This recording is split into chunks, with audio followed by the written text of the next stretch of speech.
let the dogs out. Like, who let the dogs out? Who? Off the Hook, airing on offthehooksports.com. Your home for real news, real opinions, and what really matters about Tennessee athletics. Always available on Apple Podcasts, Spotify, Stitcher, Google Play, TuneIn, iHeart. Like, share, follow, subscribe. Always available wherever you find your favorite podcasts. Goodness gracious, Crazy Nugs is the best person in the world. Waiting for us, saying good morning, folks. It is Florida week with Amanda LaFratta and Dave Hooker. Wow.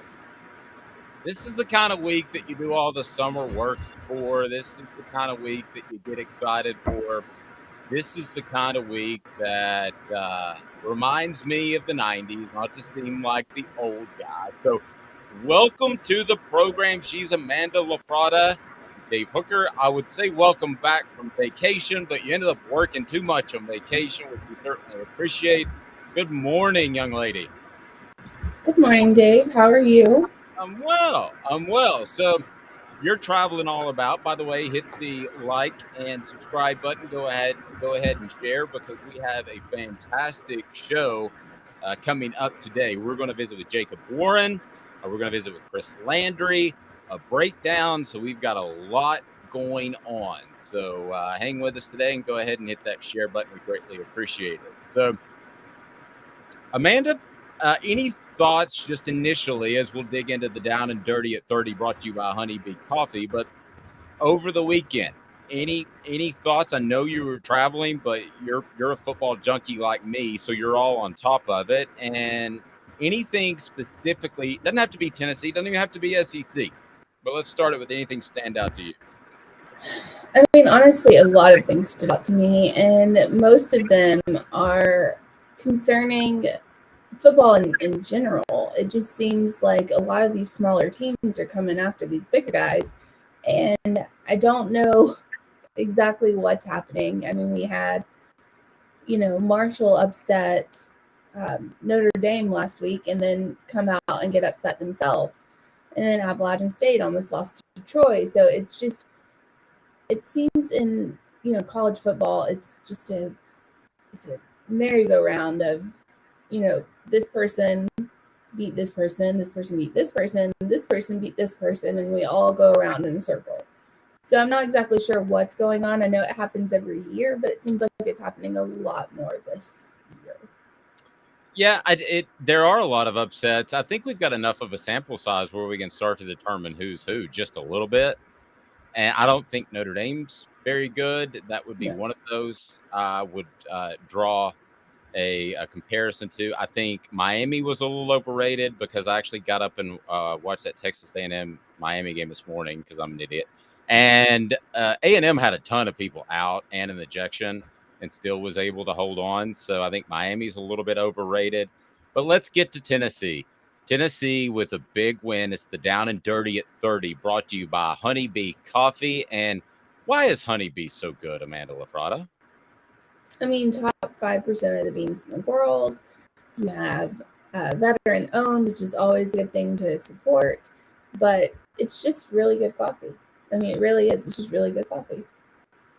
Yep, I agree with that. The Down and Dirty at 30 brought to you by Honeybee Coffee. So, Amanda, it is a big, big weekend for Tennessee, a big week for Tennessee, and the biggest in a long, long time. If you start to look at some of the things that are happening with the Vols, it is pretty phenomenal. College game day is in town. They're pushing a top 10 ranking.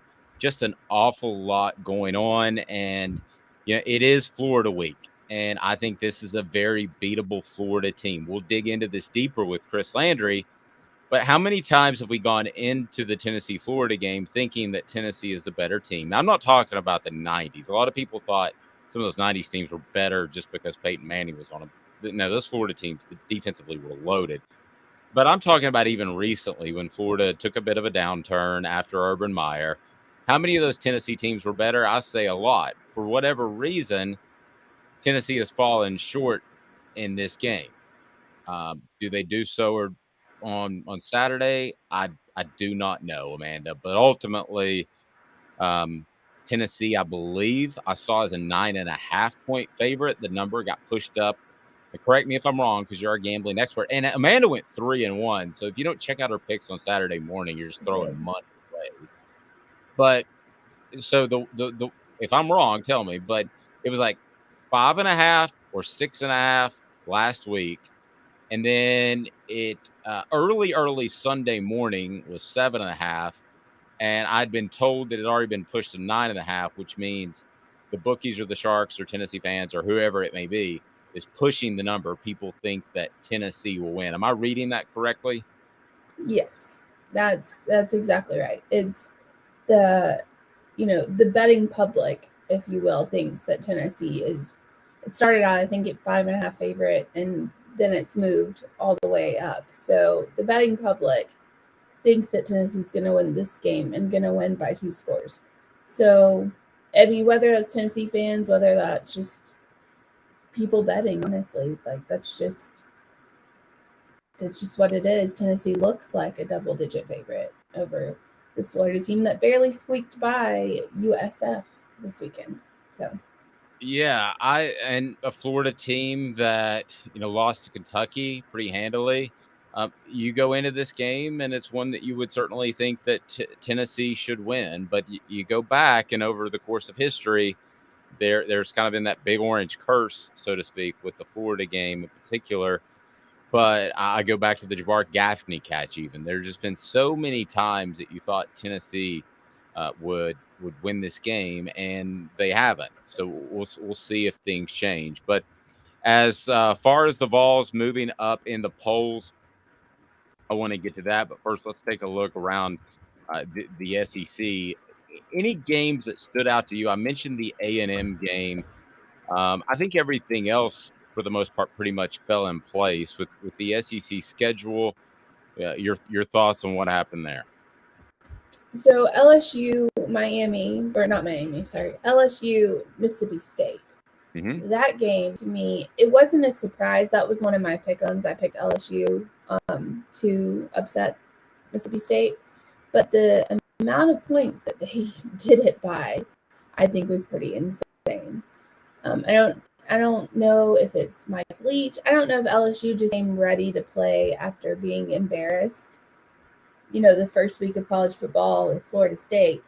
But, I mean, this LSU team they're always somebody that you're going to have to prepare for and get over. It's going to be a difficult time. Now, will they always win? Probably not. I mean, they're not very good, if we're being honest. But you're always going to have to prepare for them, and it's annoying. It's annoying going against LSU. Well, and they're just so talented. They can most of the time they can play poorly and still manage to be by far the most talented team. So as far as the rest of the SEC, let's kind of run that down. Vanderbilt beats Northern Illinois. Missouri wins. Auburn gets destroyed by Penn State 41-12, and still a series that I don't know why in the world Auburn ever scheduled that, because it just allows Penn State to get some visibility in the South where there are better football players. I've never understood why they scheduled that. Ole Miss 42-0 over Georgia Tech. Somebody, I'm not going to mention it. I don't like calling that other media, but somebody picked that as the upset special. Oops.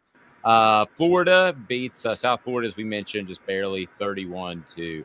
And then Texas A&M over Miami 17-9. And boy, Texas A&M tried to lose that game.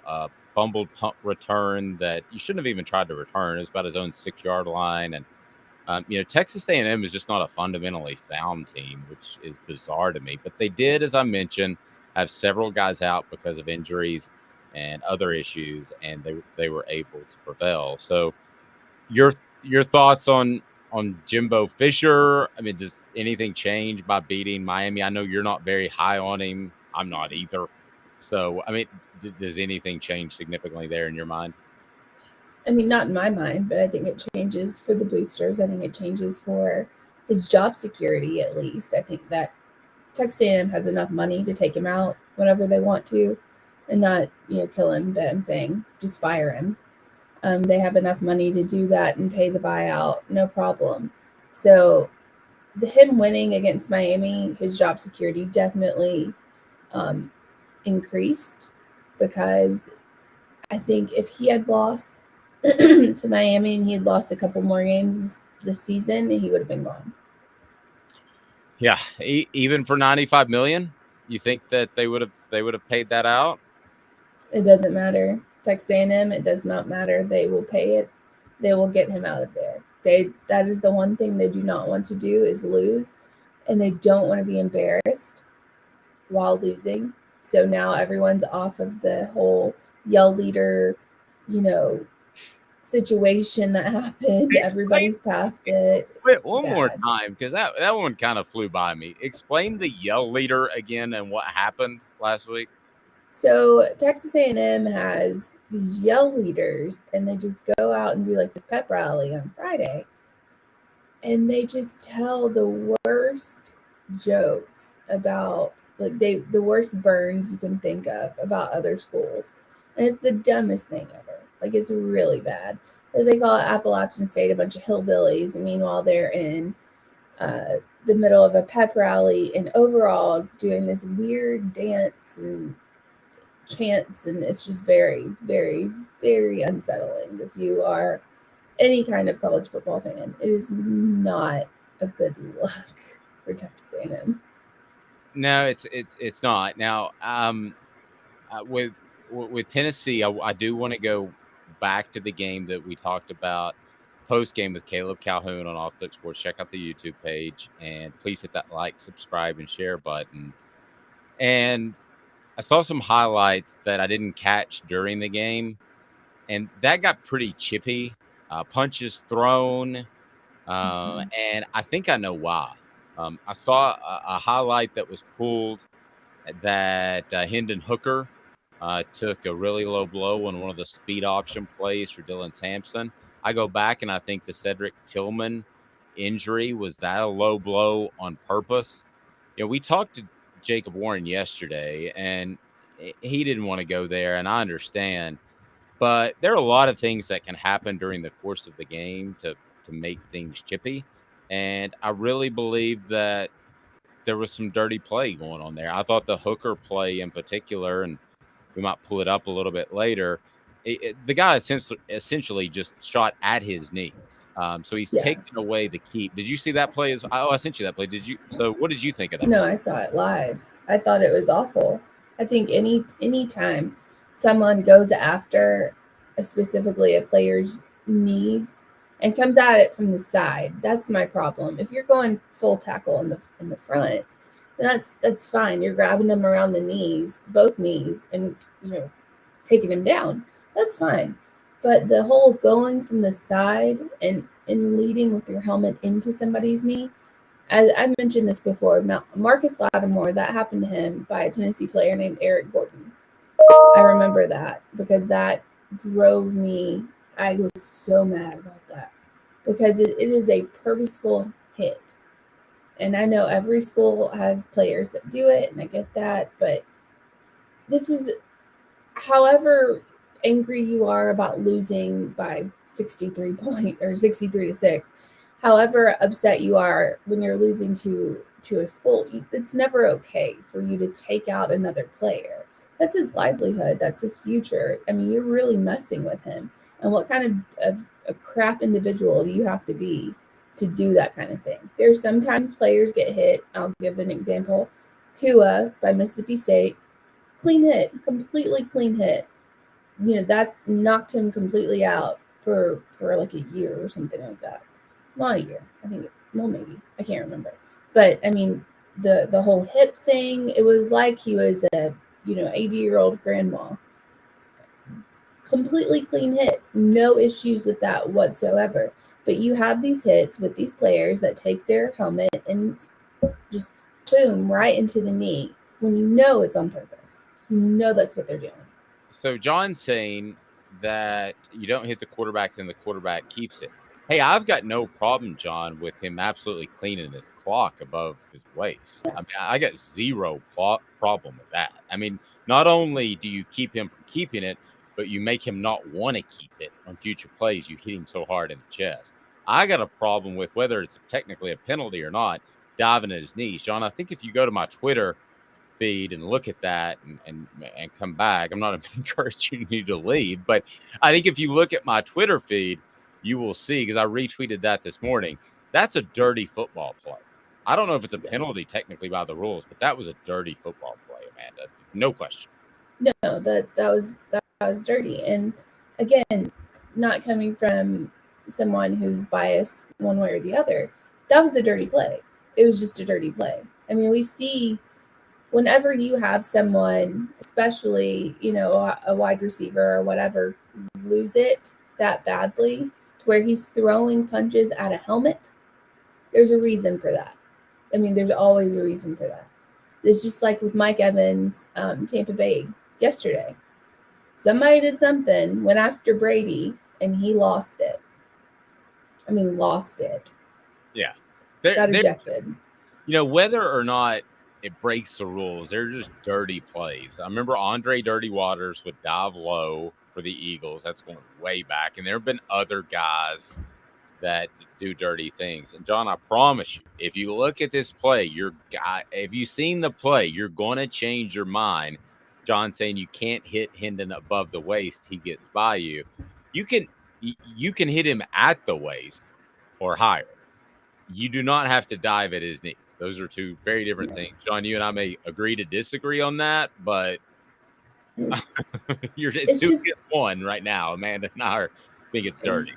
It's different when you dive at his, like I said, it's different when you dive at the knees, arms out, wrapping up a quarterback or a player. That's fine. That's different.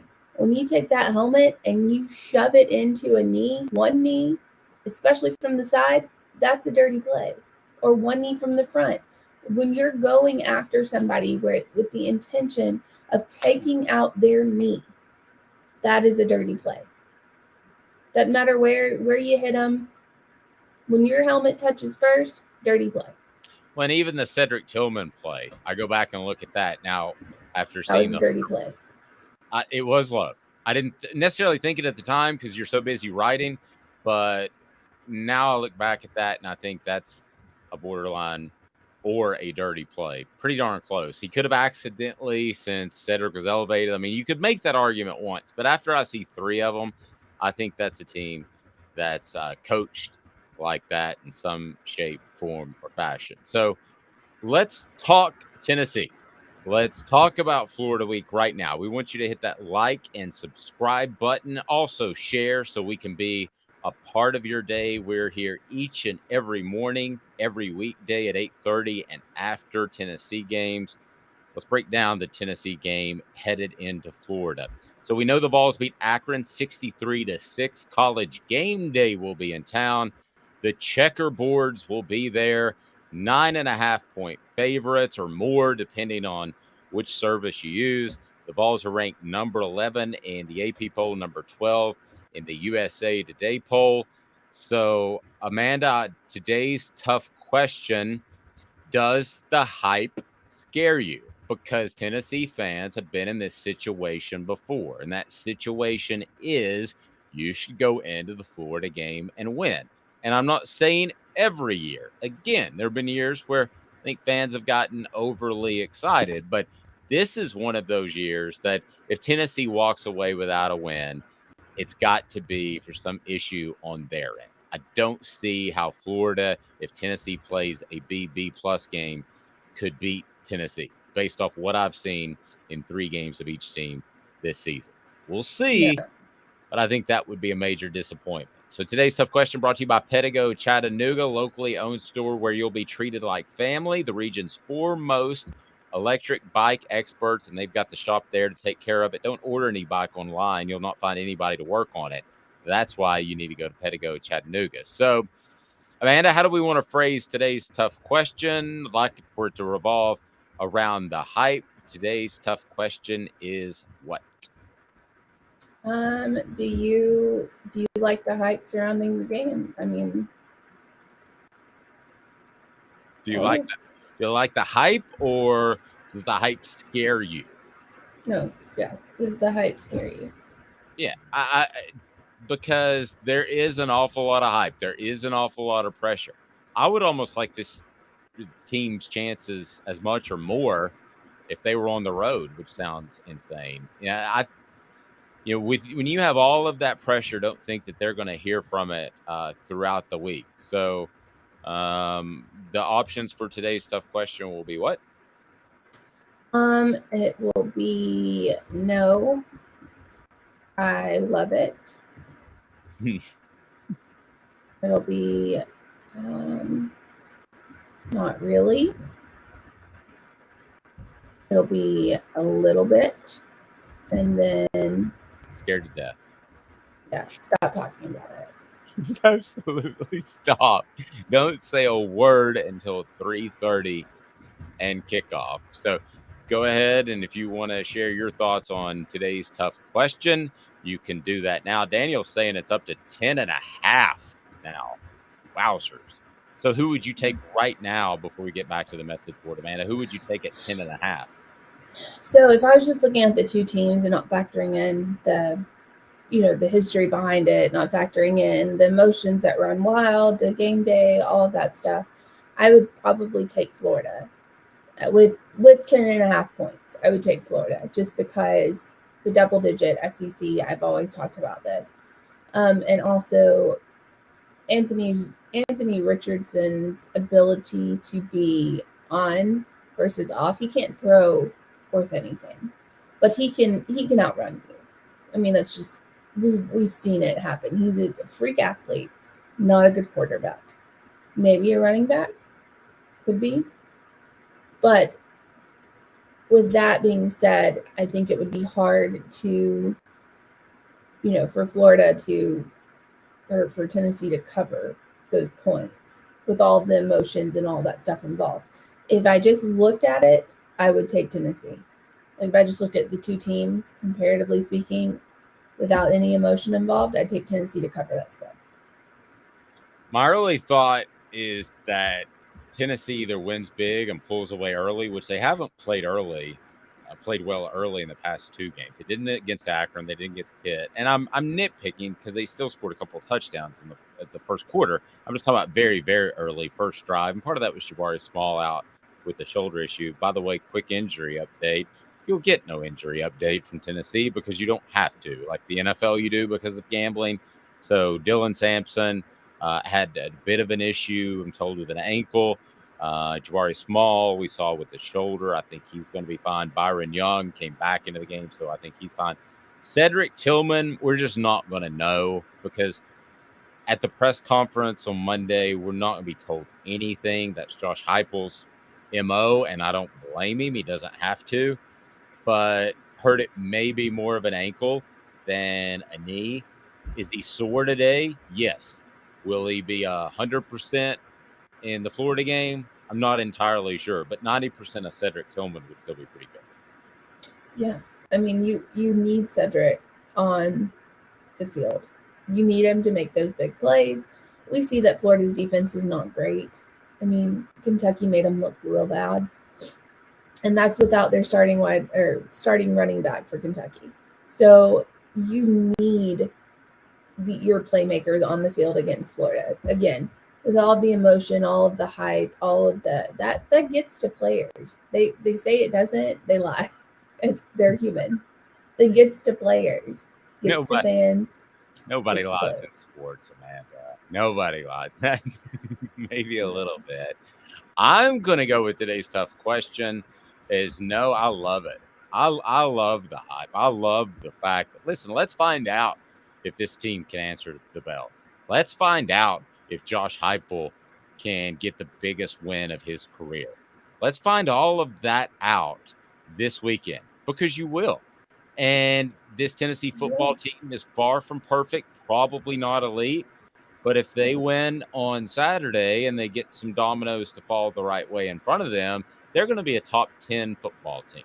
It's a top 10 football team headed into the rest of the season feeling really good about themselves. These are the type of swing games, and we talked about it early, Amanda. The swing games were Florida, LSU, were South Carolina.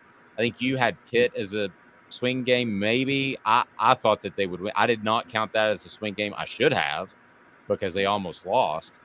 But this is the first of those swing games that will determine your season, and Tennessee should win. I'll look at the poll right now. Early indications. Today's tough question as a Tennessee fan: does the hype scare you? Scared to death, 50%.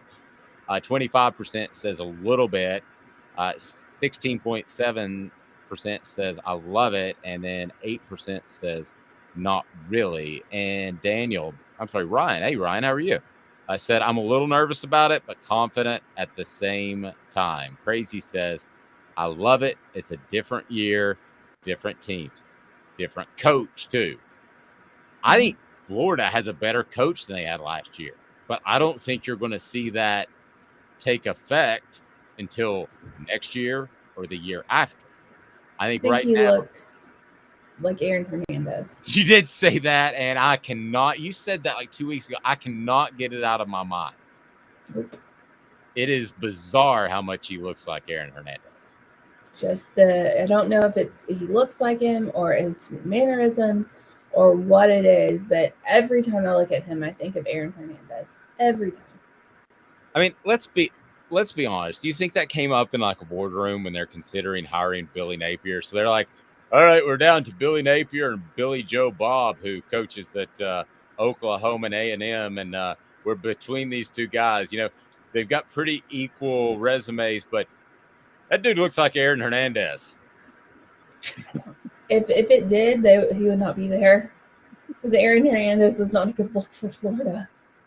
Wasn't a good look for anyone. So that whole team was just not a good look. You talk about thug central. The only higher ratio of thugs to number of players that I have seen was the 2009 Kiffin class, where you have 5 convicted felons, 1 convicted murderer, and that was just 25 dudes. So you have a lot of guys out of an 85-man roster from those Urban Meyer teams. But as far as ratio, that 2009 group is pretty brutal. So can I go ahead? I know it's early and you can change, but you're good at picking games against the spread. I'm not. So can you go ahead and give me an indication or a pick of where you are on the 10.5? Because that's a nasty number. Double digits in a rival game. Ugh. It's pretty gross. Florida always comes to play against Tennessee. That's like the one game they get up for. It doesn't matter how bad they are. They get up for that game. I think Tennessee will win. I think they'll win easily. If it were at 9 points, 9.5, I would take Tennessee to cover that. 10.5 is just a little too much. It's just a little, just at the moment, speaking right now, it doesn't matter. It's just like Auburn, Alabama. It does not matter how bad Auburn is. I would always take Auburn to cover the spread against Alabama, because they get up for that game. Florida is the exact same way. They get up for this game for some reason. Doesn't matter if they have, Sister Mary and her convent sisters playing. They're getting up for the game. Interesting. Chris Landry will give us a look at that Akron game. Did he think it was dirty at times? And we'll talk Florida as well. Craft Treats will take care of your pet. Let's say your pet gets undercut by a Zip, an Akron Zip player. Well, they're in pain. What are you going to give them? Craft Treats, because they've got the CBD cannabinoid that will absolutely take care of your pet's pain and will take care of your pet's anxiety. With Amanda, her pet has anxiety issues because it's younger. My pet doesn't get real anxious. He's pretty chill nowadays because he's older, but he doesn't like jumping up on the bed. Craft Treats helps with both. So go to crafttreats.com and they will take care of you. It's absolutely fantastic. After this, Chris Landry of LandryFootball.com. We also have a news segment coming up. Don't let me forget it, Amanda, because I'll forget it if you don't. It's called the Hooker Report. Hooker report. Yeah, we got the Hooker report coming up a little bit later. Okay. Where does Hendon Hooker stand? If you can pull up maybe odds for me of winning the Heisman Trophy. Now, I don't think he's going to. I don't think he's necessarily even going to be in New York, but he is a contender. You know, he's going to be in that conversation. And if he keeps putting up great numbers, it doesn't matter if he's the best overall player, which is what the Heisman's supposed to be. He's going to be in the conversation. So, well, I think a couple people have been knocked severely down from the Heisman talk. well, cool. Can you pull up those rankings, and we'll get to that a little bit later in the show. I would never bet on that. I think as a Heisman voter, am I allowed to bet on that? I'm not sure.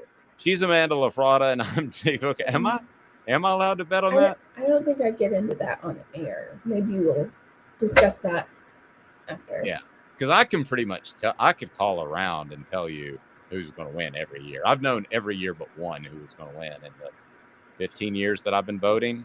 Oh gosh, yeah, 15 years that I've been voting. So I pretty much know, but not right now. You can't know at this moment. No. I mean like after the regular season's over. Oh yeah, I think everyone pretty much knows. Yeah, I'm not breaking any news. After this, we'll be joined by Chris Landry. So you hang tight with us. And how about Big Orange Phillies? Great place to watch the game. Tell us about it, Mr. Viles. Gary Viles here. I want to personally invite you to North Knoxville's newest sports bar and restaurant. It's Big Orange Phillies, located in Black Oak Center. And yes, folks, it's happening in Halls. Big Orange Phillies offers family-friendly environment with homemade meals and the best deli-style subs around. Billiards, darts, jukebox, shuffleboard, and cornhole, and a full bar. We also offer valet parking on weekends and during special events. We even have a covered back patio. It's happening at Big Orange Phillies. We want, we need, and we appreciate your business. Hi, Mike Davis here with City Heating and Air, reminding you to always dare to compare. Our team provides quality local heating and air service, installation, and maintenance across East Tennessee. We use only the best equipment like American Standard heating and air conditioning for your residential, new construction, or commercial needs. Honesty, dependability, and customer satisfaction have been the cornerstones of our business since 1961. City Heat and Air. Dare to compare. This is Al's Nest Barbecue Supply, so come on in and see all the different rubs and sauces we have, plus a complete line of Green Mountain grills. Don't be overwhelmed. We have plenty of help so you can produce the best barbecue and amaze your family and friends. Barbecue is America's food. We'll do what we can to bring you all the best products. We're Al's Nest Barbecue, where Chattanooga goes to grill.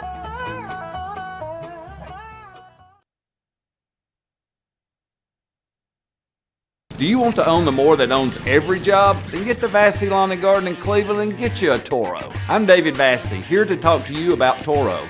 With a Toro Zero Turn, you'll get more out of every minute and you'll reach the finish line faster. At Vassey's, we like to say, no matter if you're mowing 3 acres a week or 11 lawns a day, homeowners and business owners alike find confidence in equipment they can trust from top to bottom. Vassey Lawn and Garden, Highway 60 North in Cleveland. Man alive, it's worth the drive.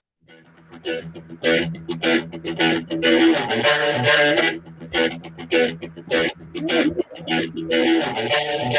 allow me to introduce myself. I'm named Will and Welcome back. She's Amanda LaFratta. I'm Dave Hooker. Got all kinds of mix going on there, right? There's a lot going on. It's actually pretty good, isn't it? I can't tell who. I know the first song, but I can't tell who's the second.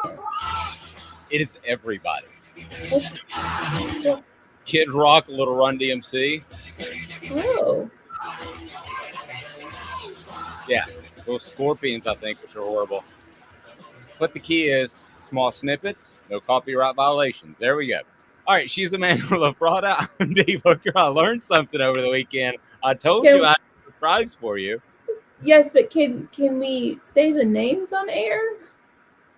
I don't know, but that might have done it. It's so good. I mean, who spent all that time doing that?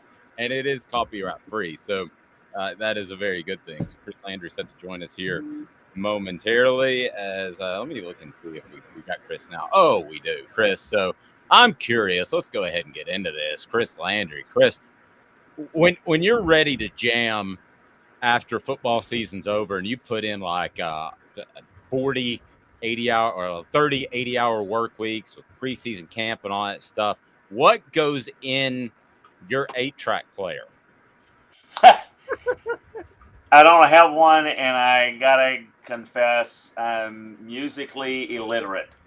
I'm not that I don't like it. I just don't really take time to listen to it. I'll give you a quick story of how illiterate I am, and this is one of the more embarrassing moments of my lifetime. So I'm coaching for Bill. Now, let me interrupt for a second, because you have told me this story, but I want you to tell it again because it is an awesome, awesome story. So go ahead. So I'm coaching for Bill Belichick in Cleveland, and it's a mini camp in May, and Bill Belichick, for people who don't know, is a big music fan and is close with a lot of the, he's just into all that stuff.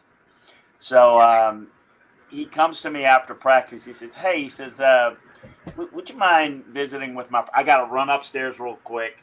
Would you mind entertaining just for a few minutes my friend and his girlfriend?" I said, "Sure, yeah, absolutely." So I go and I talk with them, and I'm visiting with them, and smoking hot girlfriend, so that should have been a tip off. I'm just talking to him, and then, "What are you doing?" Yeah, he's a musician. He plays. "Oh, great. Where do you, I mean, I'm just trying to make small talk, So where you guys play mostly, whatever. I mean, I don't even know how to have a conversation. Well, anyway, long story short, Bill comes back, and Amanda, you're never going to believe who this is. Go ahead. I'm sorry. I'm going to believe it, I think. It was John Bon Jovi, and I had no clue who he was. Wait, why did he have a girlfriend? Well, this was back years ago. I don't think he was married then.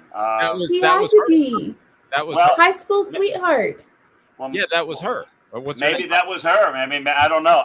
Well, maybe. I don't think they were married. I thought he said girlfriend. Look, Amanda, he might have had his high school sweetheart at home, and this was somebody else. I don't know who she was. I don't follow him. We're not going to go there.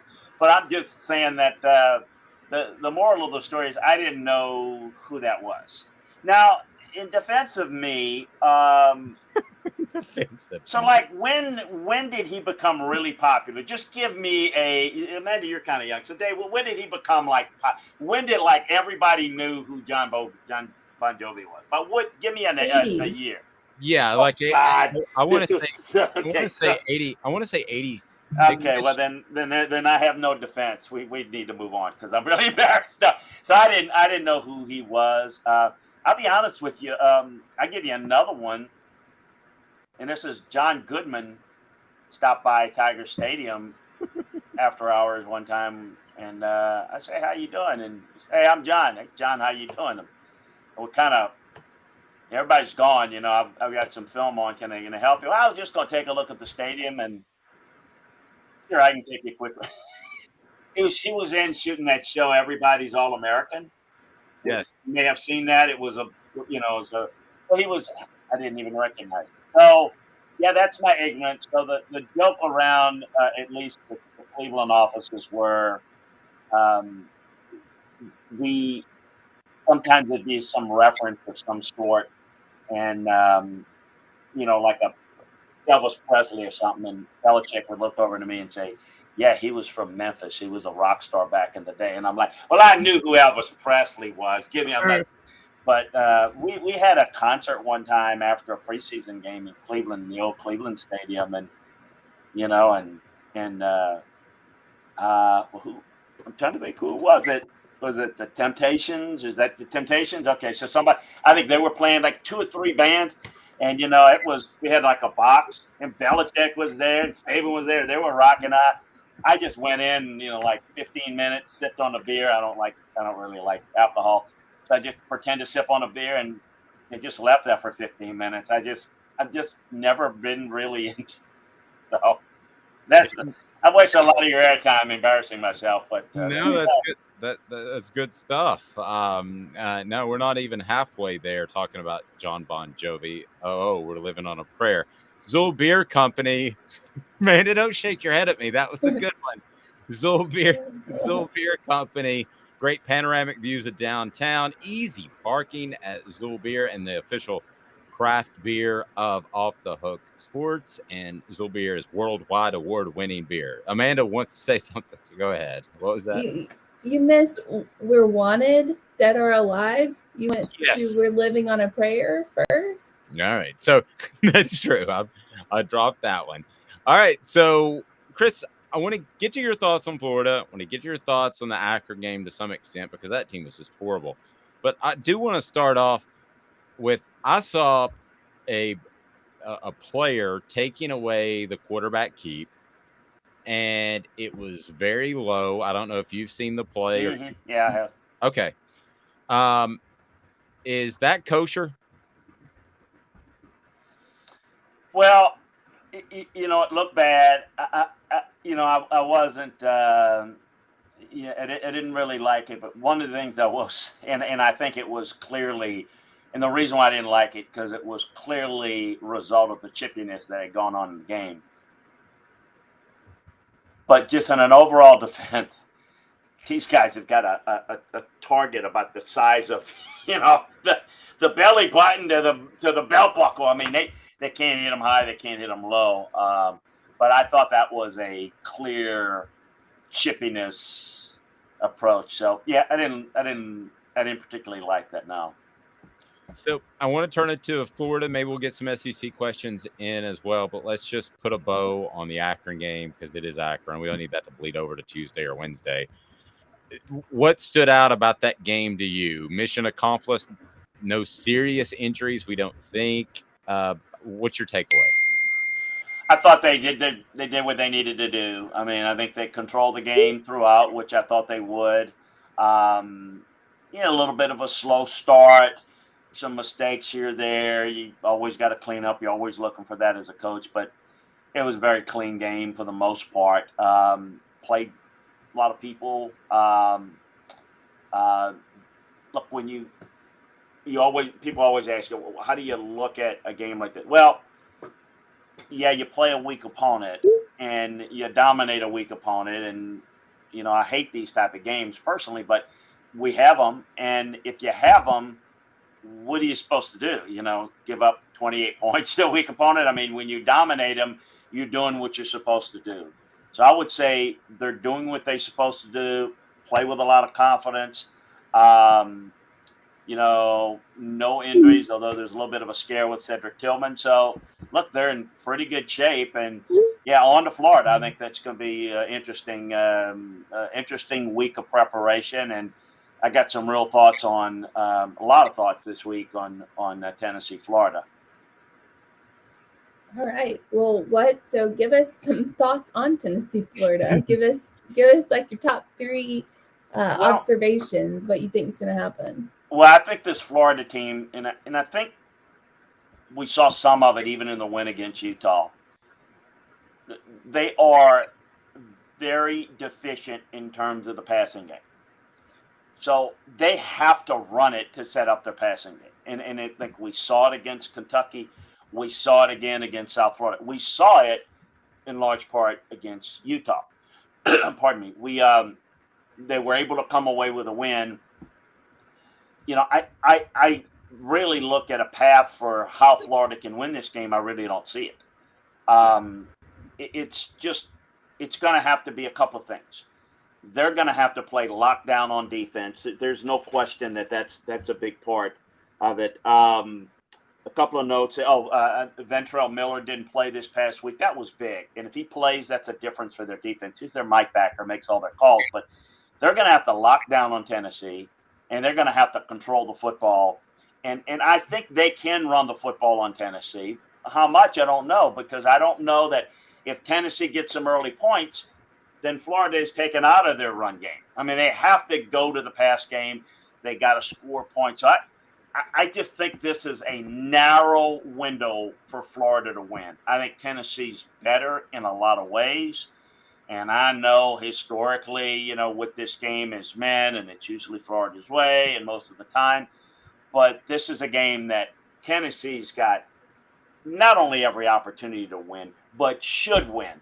They've got so many advantages, and Florida has so few and so narrow that I just think that this is, maybe a bit of a rat poison, but I don't see this as necessarily a blowout, but I think this game could get out of hand if Tennessee gets some early points and causes Florida to chase. I think Florida's very limited. I think the future is going to be good there. I just don't think this team right now is able to win in multiple ways. With that said, if they're able to run the football and they force Tennessee to play numbers in the box, then you'll see Florida be able to throw it a little bit more effectively than they have been. But I just really don't see that. Again, struggling against Utah and Kentucky is one thing. Struggling against South Florida is another. Florida's going to have to play their best game by far, and they're going to need some help from Tennessee with mistakes here. Chris, I thought of you when we talked about some plays over the middle that Tennessee wasn't making when they ran that slant. It's going right to left. I'm trying to remember if it's the third quarter, I believe. They did run a slant. Do you think they feel comfortable with that, or is that just to show Florida something? Because I wonder if Hendon Hooker and his accuracy issues makes them a little wary to throw the ball over the middle, just attacking the middle of the field. Where is Tennessee there? Well, first of all, I think that they're trying to work on that. And I think that's why they did it and played it a few times.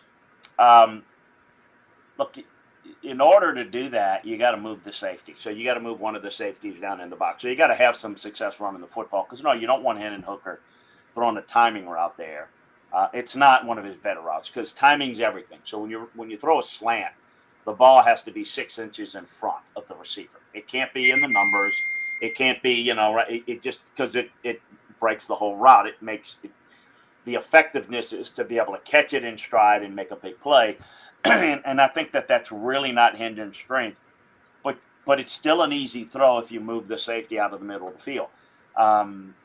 If he's, in that hook zone or it's where you get a good linebacker drop, then you don't want Hendon Hooker throwing it. So I think the reason why they're not doing it any more than they have is because I don't think they're very comfortable with it. And I don't think they're very comfortable because that's a pick, a misread and a misthrow. That's a problem. We're seeing that in the NFL. We saw Jameis Winston struggle with that very thing yesterday in the NFL. So I think that's a big part of it. It's going to be interesting to see how much they'll do that this week or how much they're going to need to do it. I think it's going to be interesting to see how they play it. But, yeah, that's to me what I see is they tried to work on it a little bit to try to improve that timing and rhythm. Chris's appearance brought to you in part by Owl's Nest Barbecue. They've got the sauces. They've got the rubs. Chris, you've tried them. Pretty darn good, huh? Unbelievable. I have eaten. I've seasoned that all spring and summer long, even recently with briskets, chicken, everything. I'm putting it on everything. It is awesome. I mean, it is the best I've ever tasted. I've had to take on some extra to weight to deal with what I've done with unbelievable stuff. Well, you also you got a bum foot, so we'll be sure and we'll forgive you for that. Please hit that like, subscribe button and share. Takeaways from the SEC, if we may, Chris. And A&M was without a lot of players, and they tried to give that ball game away. But to beat a ranked team after what happened the previous week, I'm not a Jimbo Fisher guy, but you have to give him a lot of credit and that team a lot of credit for responding. Yeah, and listen, I thought they would. I always say, be wary of the team that everybody's kicking dirt on the week before. They're awful. They can't do anything. And what does everybody say? Oh, man, look what happened last week. Look, they're going to lose their next 5 games.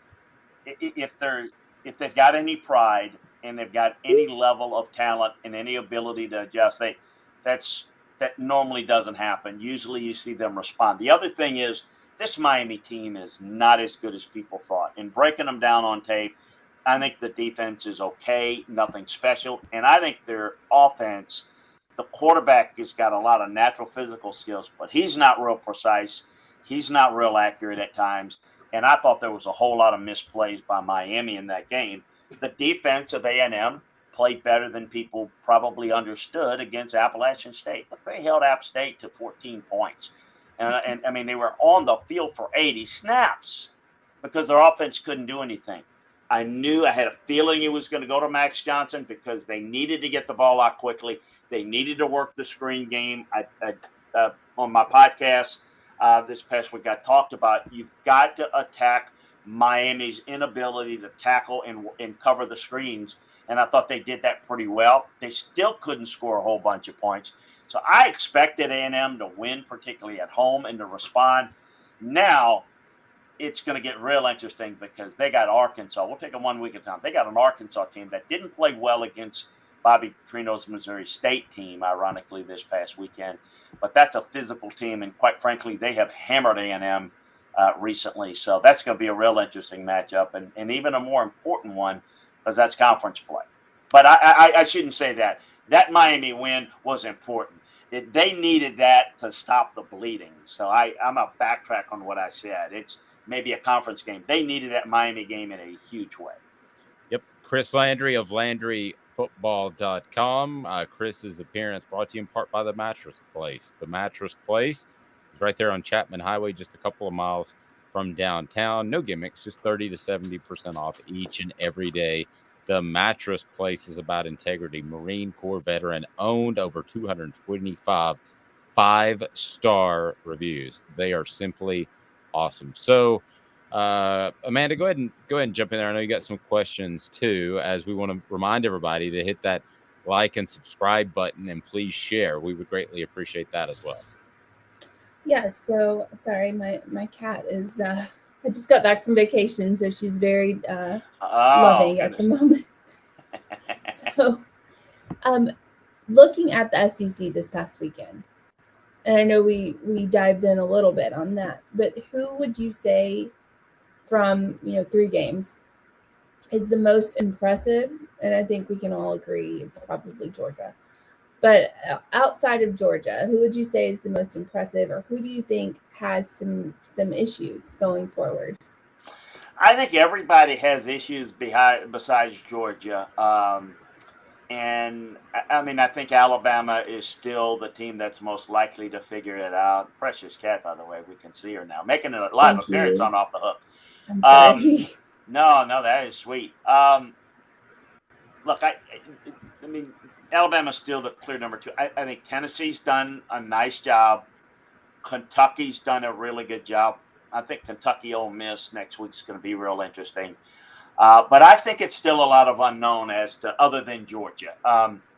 Look, I thought that South Carolina would get hammered. You guys heard me talk about it. Just, the whole South Carolina hype just doesn't make a whole lot of sense. They're not very good at all. Georgia's very good and South Carolina is not good. And that look, I mean, Georgia could have made that whatever they wanted. I would say the most alarming thing, though, I mean, so go kind of branch off from that. I think the next few weeks are going to determine kind of Kentucky, Tennessee looks like the battle for the second best team in the East. And I don't know that they're, in the West. I'm not going to overreact to Arkansas's performance last week, but I still think it's kind of who's the second best team in the West. A&M's got issues. Great win by LSU. They're only going to get better. They outcoached Leach and his staff big time. I've got into that in my podcast. Just a tremendous job, and you see that. But I don't know who's that second best in the East or West is I think a precipitous drop. Even in the West, where Alabama's having some issues. I think the biggest story to me was not that they lost, but the beatdown at the hands of Penn State that Auburn took. What a mess! We saw, Scott Frost get run. We know that Herm Edwards got run yesterday at Arizona State. It's inevitable. Brian Harson's gone. I can't see Jeff Collins surviving at Georgia Tech. I mean, it's happening every year, but we hadn't gotten out of September yet, and we're close to getting, about 4 of them just get knocked off. I mean, one every week it seems like. But that was really alarming. And Auburn's got major problems offensively, major problems with the passing game. And their defense, Penn State had more success than I thought they would, but they just had no answer. They made too many mistakes. They could not capitalize in the red zone. And I just thought at the second half, the dam broke. And I don't think Penn State's a great team. I think they're good, but I mean, they're not playoff caliber, challenging good at all. That was more about Auburn, as much as I want to give Penn State respect or credit, and they deserve it. That was more about what Auburn just completely fell apart in that game. That was really eye-opening. I think for people that say, why fire a coach like Scott Frost in September, I think you're seeing what's happening at Auburn and what will happen. And that's sometimes it's better to make a clean break. It might have been better to make a clean break when they had all those meetings about the internal investigation. And I wrote a lot about Auburn last year, so saw a lot of Tank Bigsby's body language on the sideline. It just seems like that's a disgruntled team that I don't know that can be fixed. And I think the spread was, or the over-under was 6.5 games this year, whether they'll win 6.5 or more, 6 or 7. And I still don't know that Brian Harsin makes it. Well, here's the thing about it. See, I don't think the team is giving up at all. I just think what's happening is they're deficient. They're not that good. And the concern I had with the fit with Brian is recruiting. I think they still got some good players on defense. They don't match up. They don't look like an SEC team. They don't have the answers. Look at the quarterback situation, the passing game as a whole. They're just not that good. I mean, the name Auburn suggests that they're going to be good. They're just not. I mean, I think people look at it like, man, look how well they played against Alabama last year. That was really an unbelievable coaching job, and Alabama was really struggling, and they managed to get out of it and win the conference championship game. But Auburn had them dead in the water. I just don't think Auburn's very good, and the future's not good. The biggest problem at Auburn is the dysfunction of a very powerful, a couple of them, but the main one, Jimmy Rain, a powerful booster that basically said, okay, Alan Green, you want to hire your guy? Because he wanted Kevin Steele. He didn't want Brian Harsin. Alan Green, the athletic director, did.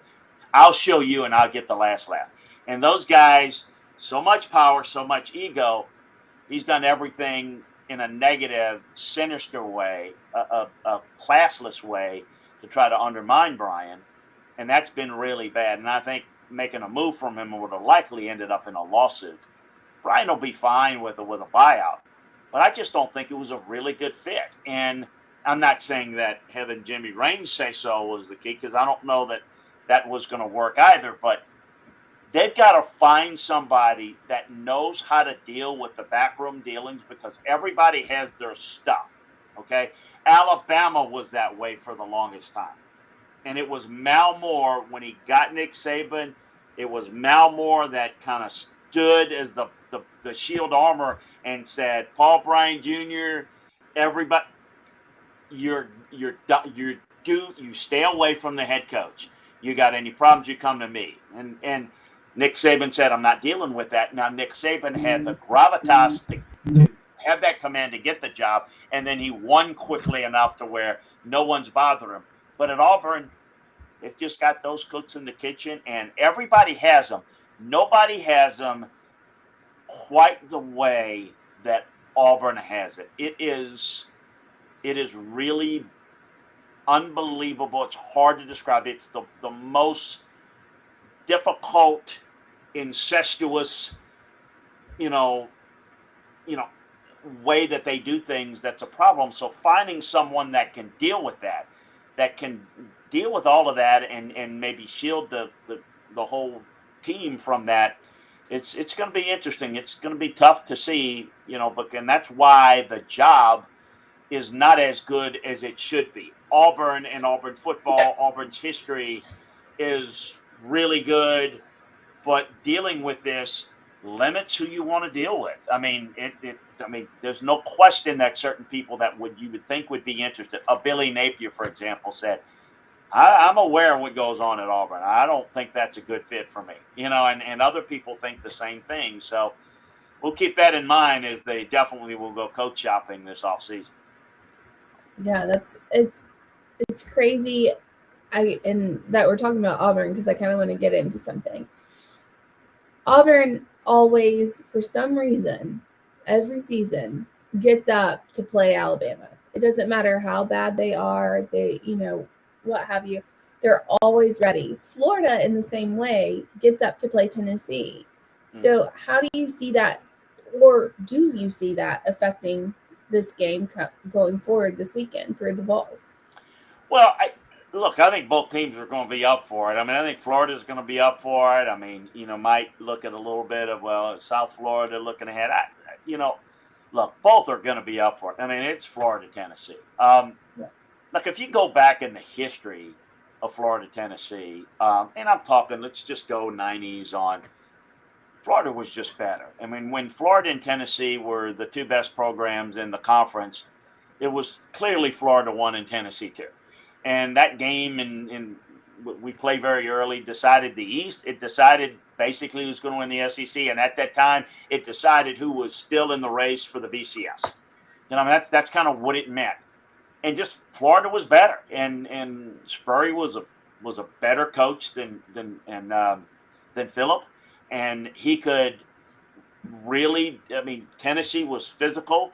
They in Florida with a lot of talent can match them. Tennessee won a lot on talent at that time, and Florida was just better. And Florida, Tennessee at that time played a lot of man coverage. Florida took advantage of it.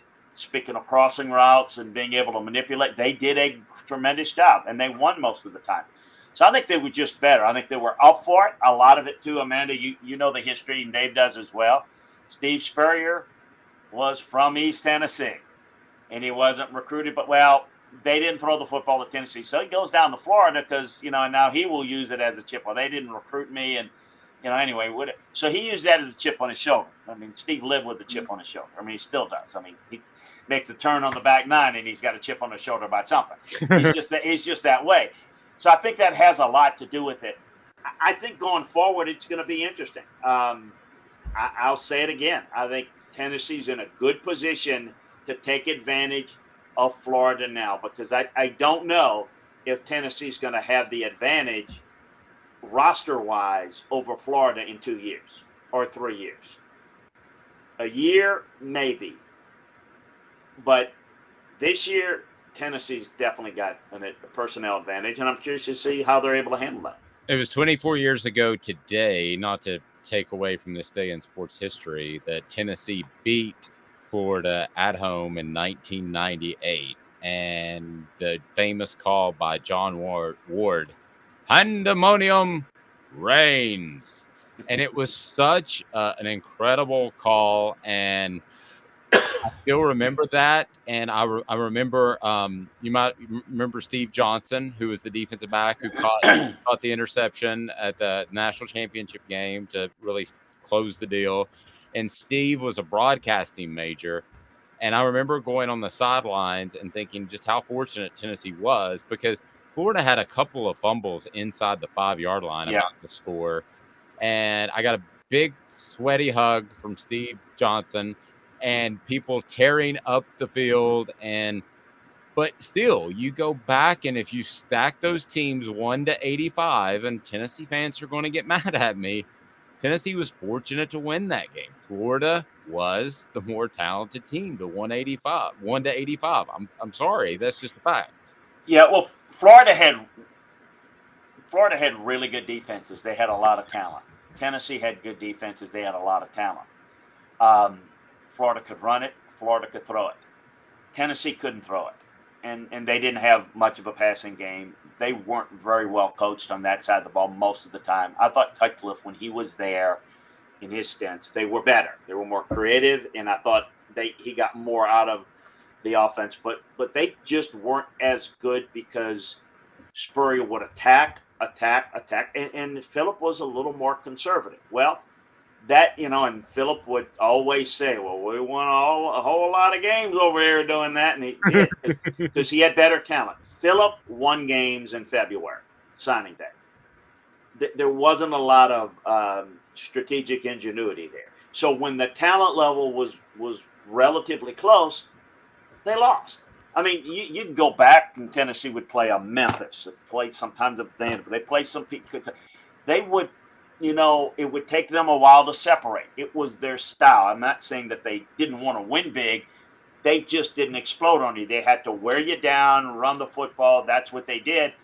Well, against Florida would get some points on you, and Tennessee'd have to match points in most of those games, and they just couldn't do it. They weren't made that way. So they weren't made to win those type of games.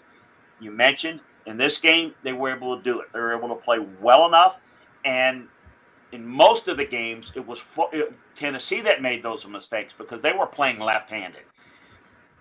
Florida, made mistakes, and Tennessee took advantage of it. And I think Florida did leave some points on the field, but they were obviously very happy. You always know when you rush the field. I always say this, and it's a good example, and it's a good lesson to learn. You don't want to be the type of program that rushes the field after you win a big game. You want to be the type of program that the opponent rushes the field after they beat you, because then it's a big deal. And I just think at that point, it just was a big deal for Tennessee to beat Florida, because it was like a monkey off the back of Phillip. It was a gorilla, 800-pound gorilla off his back. His legacy is completely different if they don't win that game.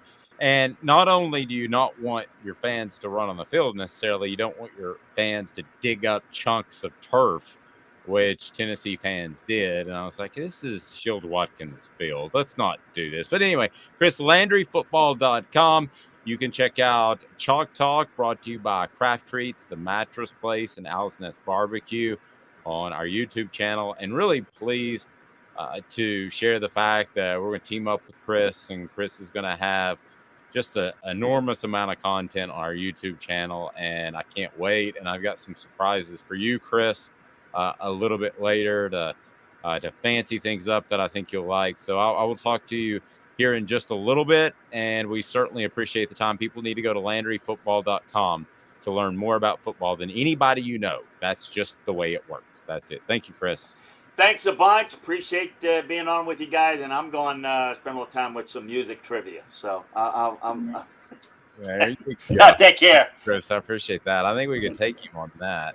Back in 2 minutes, first remind you, City Heating and Air Conditioning is the HVAC dealer that you should call. Why? Because it's about integrity. They're not going to show up with say that it's a $30 service call and try to sell you a new unit. That's City Heating and Air Conditioning, cityheatandair.com if you need to know more. And how about Viles Automotive Group right there on Callahan? It's Gary Viles here, Viles Automotive on Callahan Drive. I've been selling cars here in East Tennessee for 27 years. In that time, I've come to realize it's not about the car. It's about you, the customer. So I'm here to take care of you just like family. Good credit, bad credit, you name it, we can get you taken care of. If we don't have it, we can find it for you. We go across the country to get any vehicle that you want. And here at Viles Automotive, we don't believe in fake numbers. We just give you great deals. And as always, we want, we need, and we appreciate your business. Do you want to own the more that owns every job? Then get to Vassy Lawn and Garden in Cleveland and get you a Toro. I'm David Vassy, here to talk to you about Toro. With a Toro Zero Turn, you'll get more out of every minute and you'll reach the finish line faster. At Vassy's, we like to say, no matter if you're mowing 3 acres a week or 11 lawns a day, homeowners and business owners alike find confidence in equipment they can trust from top to bottom. Vassy Lawn and Garden, Highway 60 North in Cleveland. Man alive, it's worth the drive. This is Steve Rain. I own the Midnight Oil and Michelin Tire Direct service station here in Ottawa. It's not a fancy place, never has been, but it's a clean place with clean restrooms and good folks who work here. We sell gas and fix cars, nothing glamorous, but we love what we do, and we're going to keep doing it for a long time to come. There's not many real service stations left, and that's a shame.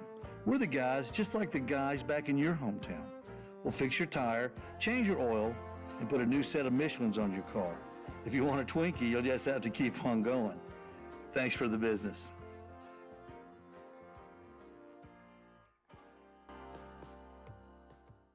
Hi, Mike Davis here with City Heating and Air, reminding you to always dare to compare.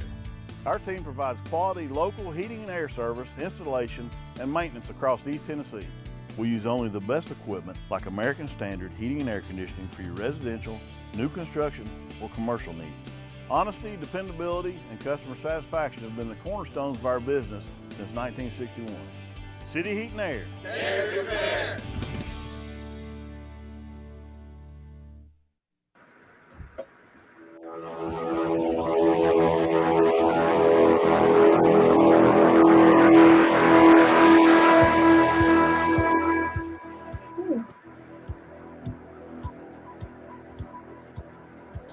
We need to get to the Hooker report.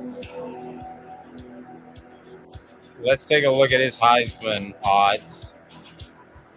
Okay, got him. Amanda has them pulled up.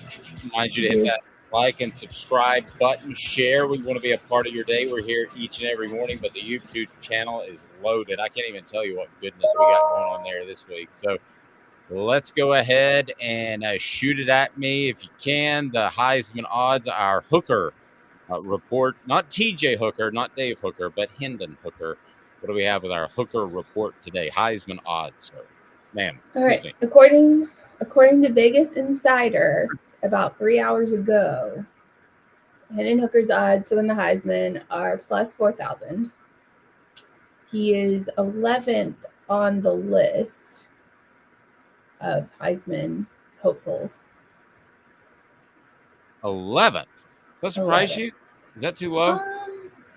Well, not right now because we're only 3 weeks in. He wasn't even really, I mean, he was on the list, but not really high on the list, you know, and we're only 3 weeks in. I mean, Tennessee's biggest wins against Pitt on the road.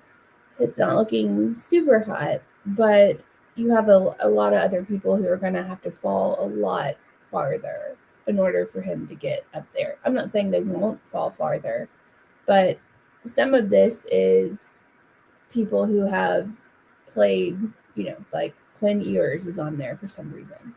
And that's because he played Alabama well. Sorry, I didn't mean to interrupt you. Okay, I'm going to see if this works. It was supposed to be the rejoin, but it's something I put together. I'm just going to try it on the fly. Let's see. Okay. I think it will. OffTheHookSports.com, your home. No, it won't. Forget about it. All right. Fine. Dad, blame it. I have it tomorrow. It's a really good element that somehow didn't shift over to the right computer. Nevertheless, let's go ahead get an update on today's tough question, Amanda, before we get to Jacob Warren. What we got on that? All right. Today's tough question. As a Tennessee fan, does the hype scare you? No, I love it. And Scared to Death are tied for second place at 26.6%. Not Really is coming in last at 7.8%, and the winner at the moment, A Little Bit at 39.1%. I think that's the correct answer. All righty. How about our guy, Jacob Warren, joining us, brought to you by Bassey Lawn and Garden. Man alive, it's worth the drive. He talks about Florida, looking forward to the week. It's a big one for the Vols. Here is Jacob Warren, Tennessee tight end. Have blown out, right? Or they should be beating or whatever, but they still fight and they play hard, and obviously they're not just going to lay down. And I think that coming into this game, like I said, 2 ranked opponents, and they're going to be just as fired up as we are. You know what I mean? So I think that team has a lot of talent, and we'll put up a good fight, and I think it'll be a good game. Please hit that like and subscribe button. The Vol Report brought to you by Bassey Lawn and Garden with Jacob Warren. And also, if you can, hit share. We greatly appreciate that. So, Jacob, that Jalen Hyatt guy can play football. Man, yeah, he can. He's fast, too. Goodness gracious. No, he man, just the way he moves is just crazy, dude, because I think I've talked about it, but, like, he just floats when he runs, and he's so – I mean, he's put on a lot of weight, but he's still a light guy, and he can just fly. So watching him catch those slants across the middle and just take off out of the backside like that and just outrun everybody is pretty crazy. Was there a moment, because he talked about how hard it was for him last year because he wasn't playing as much, and he's even pointed to himself as saying, maybe I didn't have the best approach. I'm paraphrasing. And now he said at the press conference last night, haven't done anything yet. We haven't even gotten started. Yeah. So he's still hungry now, even though he's had some success. Was there anything that changed, or when did you see the change in him past year?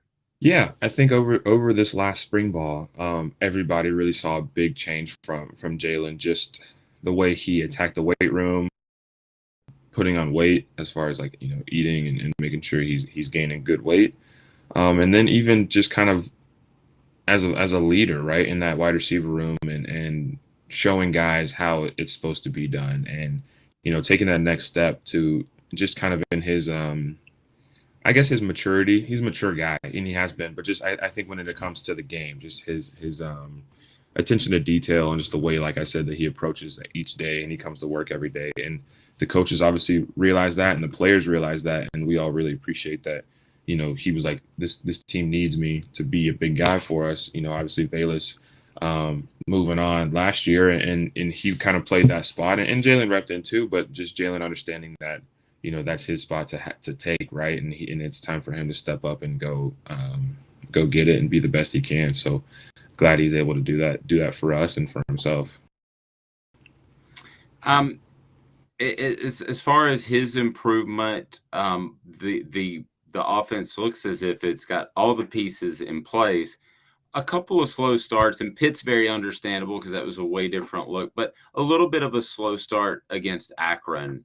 Is that an issue, you think, or is that just maybe coincidence that there were 2 slow starts? Just coincidence, I think. I don't know. Even in Akron, you're sitting there with 14 points in the first quarter, and you're just kind of like, man, like 14-0. That's completely normal for most games, right? Like you shouldn't be complaining about being up 2 scores after you've had 3 drives, right? Like that's pretty, I don't know. It's weird to think about the fact that we were all really upset about we also scoring 14 points. But that's our identity. We want to come out and we want to score quickly and put a lot of points on the board. And so I think, you kind of stall out on that first drive and then don't get points there. I think it's just important just to come back the next drive. And I don't know exactly the flow of the game, but I'm pretty sure we end up going and scoring a couple times after that. So just kind of calming those nerves and making it like, okay, what we're doing, we're not going to like have the slow start again. We're going to try to come out and do what we do. So no, I don't think there's any panic or anything. I don't know if that's what you're asking, but I don't think there's any panic or any worry about that. I think it's just a matter of coincidence and what happened and the progression of that first drive that kind of maybe seemed slow or like we weren't ready to come out and play. Well, it's funny you mentioned you guys have raised the bar so high. So I do a report card, and don't look at it ever because I may make you mad sometime and you might not want to work with me, and I don't want that to happen. Yeah, I won't. So I was writing that up, and I was going to give the quarterbacks a B+ because I thought there were a couple of missed passes by Hendon Hooker. But then I always look at the stats before I actually publish it. And I see 14 of 18 for 298 yards. I was like, how can I not give that guy an A? I mean, that you guys have raised the bar so high that at times I think people on the outside, including me, kind of nitpick a little bit. And my apologies if I do that. It's all right. Like you said, everybody does it, and you can't really.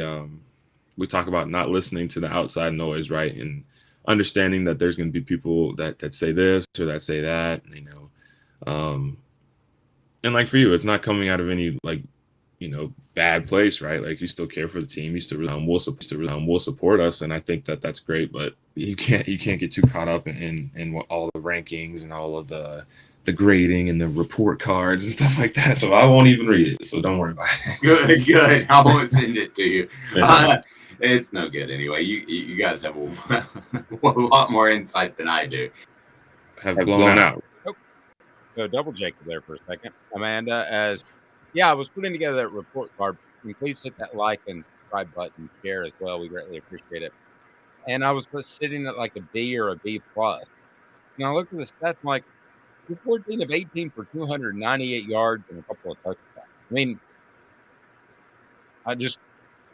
I do think we nitpick. Now, do I think Hendon Hooker's the most accurate quarterback in the world? No. But he's 14 of 18 for 298 yards. I mean, I can't not give that an A, right? No, you have to. And it's, it's getting, I guess Tennessee should be happy that they're on this side of it to where people have to nitpick to find something wrong or to give them a lower grade. Because for a long time, you didn't really have to nitpick to figure out why it wasn't a good performance. You didn't really have to. It was pretty glaringly obvious what was going on and how bad, players were playing. But now it's a good place to be if you're a Tennessee fan, that people have to nitpick to find problems in your program. Yeah. We do remind you that we have the Hooker shirts for Off the Hook Sports, and they're on the Florida discount right now. So this week you can get them at a really incredible price, and they're really comfortable. Hooker right across the front. We've got our logo on the back, and would certainly love for you to sport that out and about. So I think out the door they're like $19.99. So I believe that even includes shipping. So you might want to go ahead and check that out. We had a reduction in price because we want you to be able to celebrate this season. So I did mention this day in sports history, and this day in sports history, it was 24 years ago today that Tennessee beat Florida in 1998, went on to win a national title. Will they do so again? Well, they're not going to win a national title this year, but they might beat Florida and probably should. She's Amanda LaFratta. I'm Dave Hooker. This has been a presentation